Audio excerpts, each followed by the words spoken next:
Hey guys, welcome back to A Page in the Chapter, or welcome if you are new here.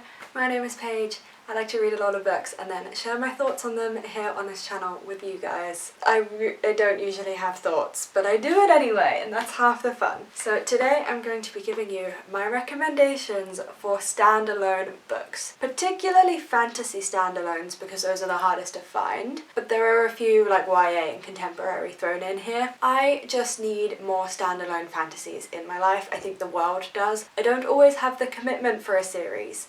And I read so many fantasy trilogies now that I can kind of guess a lot of the stuff that's going to happen because I know it's all following that same template. So when you throw a standalone into the mix, it is such a nice surprise, and we need more of it. So here is a list of standalones so you guys can have some different media to consume, and if you're like me and you just don't really feel like committing to any series right now and your mental health is not in a good enough place for such a big undertaking, here's just single books for you that are great. So if you guys like what you have seen so far and you like the sound of this video, why not hit that big red subscribe button down below and check out some of my other videos. I have a whole playlist of book recommendations that are all themed for you guys to check out, so you can really find any book that you're looking for. And I love to give recommendations, so you can just reach out to me on Twitter or down in the comments and I'll give you a recommendation. It's fun for me. Let's do that. Let's make that a thing. Let me know down in the comment section as well if there are any standalone books that you would like to recommend that I have missed, because we should all be adding to each other's list. This is a community effort to get more standalones in circulation. I hope you guys enjoy this video and that you find a book that you would like to read.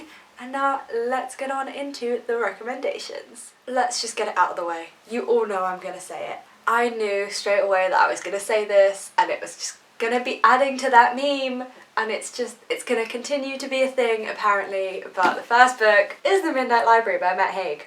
And I will not bore you too much by talking about this book too much. If you guys would like to hear more in-depth thoughts about this book, you can check out my, oh god, I don't remember what month I read it in. My November wrap-up? I think it was in my November wrap-up. This is also in my top 10 books of the year video. It's in pretty much every recommendations video I have done since November. I talk about it a lot. This is one of my favourite books of all time and was my favourite book of 2020. Okay, that's all you need to know. This is a fantastic book with mental health awareness about a woman who goes back and sees alternative timelines of her own life. The next standalone that I would like to recommend sounds so good. I have not read this one yet, but I found this a couple days ago and my god, am I like obsessed with this. I genuinely might like order it straight after this video, but I probably won't because your girl's a bit of a broke bitch right now, but oh do I want this book.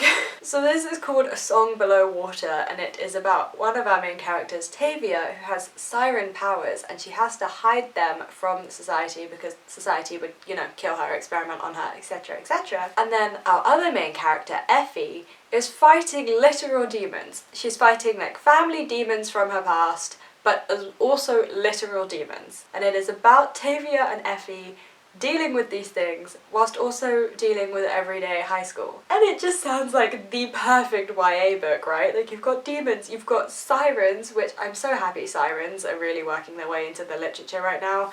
You've got To Kill a Kingdom, you've got this book, like it's a good time to be a fan of sirens right now, and I'm just so excited about this book, and you should be too. If you have read this, please let me know your thoughts because I'm really excited about this book. The next book that I have on this list is The Night Circus by Erin Morgenstern. I love this book and I know it's not everyone's favourite, and having read The Starless Sea by Erin Morgenstern, that book was a complete miss. So I would understand if you'd read The Starless Sea first why you might not want to read The Night Circus, but trust me, The Night Circus is where it's at. There's actually a plot in The Night Circus, and Erin Morgenstern's writing actually works well with The Night Circus, and it's beautiful. So the plot of The Night Circus is that there is a circus that just randomly turns up in different towns and cities in the middle of the night, and it only opens at night. And this circus is truly magical. It's like a magical realism type of deal. And everyone involved in the circus and a lot of different people just in this book have their own like plot lines running throughout, and it's kind of one of those books where everything seems separate and then all ties in together right at the end. But my favourite plotline in this book is that there are these two wizards in competition each year or every so often. They choose a champion, and these champions will fight each other to the death, and that will show who is the better wizard. In this particular point in time, the two champions fall in love. That's everything that I need in a book, and I believe that is the point that is on the blurb, because I then read the blurb and immediately was drawn in by this book. I truly, like, I was really young when I read it, but I read it in one sitting. I loved it, it was beautiful. Can't speak highly enough of The Night Circus. Next we have the Bone Houses. So in the Bone Houses we follow our main character Rin, and she loves her family and she loves her family's graveyard. And when her parents die of some kind of plague or I don't know, some kind of disease, her parents die, and basically her and her siblings have to get by becoming grave robbers. The only issue with this is that sometimes the dead don't always stay dead and they can get rather angry. So when this very fancy foreign map maker comes to town, Rin teams up with him to go on this adventure. I do love me a book centred around death and ghosties, I can't lie. I don't know if I'm really in the mental state for it right now, but maybe you are, and I do think that this is a great book, so you may as well check it out. I have not spoken about this next book for a little while. In the early days of this channel, I used to speak about it all the time because I had just read it. I was catching up on some big like booktube books from the past, and I just read it, and so I used to talk about this book a lot, and I haven't recently, and that is House of Salt and Sorrow. This is a fantastic standalone. Again, another one that I kind of wish wasn't a standalone. This is a 12 Dancing Princesses retelling, but make it dark. Chef's kiss. Truly fantastic. These sisters keep getting killed off. From what I remember of this book is that there are 12 princesses and they keep getting killed off, and at this present point the sisters are sick of being in mourning, and they find this entrance to this magical world that takes them to parties, and every night they go dancing. And it's a very, very dark tale, very eerie and atmospheric. It's a truly beautiful read, perfect for like October, November times. But I read this last summer and also still really enjoyed it whilst reading it in the summer. And it's just a truly fantastic standalone. You really get everything that you need from it in this standalone. I think that can sometimes be the issue with standalones, is that you just feel like not everything was answered or you couldn't get that invested. That's really not the case with this. It is a short book, it's a fast read, but it's just set up absolutely perfectly. This was a massive 5-star read for me and I highly recommend it. Oh, this is another book that I found recently that just sounds so cool and I need to get my hands on it straight away.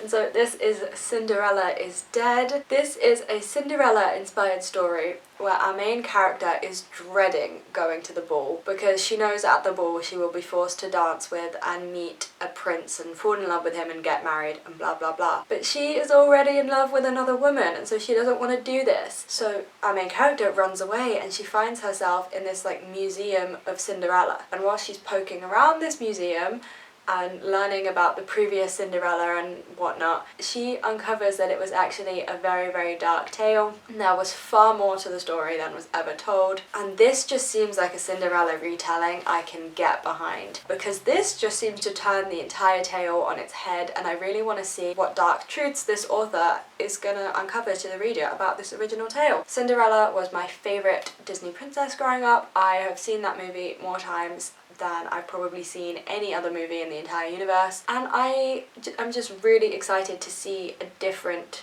retelling on the market for this story, because I'm so tired of seeing the same things done over and over again. So definitely you'll want to be checking that one out. And the final book in this standalone recommendations list is a contemporary, and is another one that I have spoken a lot about in recent months, but that shows how much I love it, so I kind of have to put it in this list, and that is Again by E. Lockhart. Really, any book by E. Lockhart is a fantastic standalone to add to your TBR, but I particularly enjoyed this one because in a similar way to The Midnight Library, this is an alternative reality universe kind of tale, and it follows our main character as she is experiencing the anxiety and stress and pain of first love and breakup over the summer, and it deals a lot with family elements, friendship elements. It's a very hopeful book. It is a little confusing to get into. It's not set up in the clearest way, but I think when you get to the end that really works for the book. And this book will just give you multiple versions of the same conversation or multiple versions of the same breakup scene,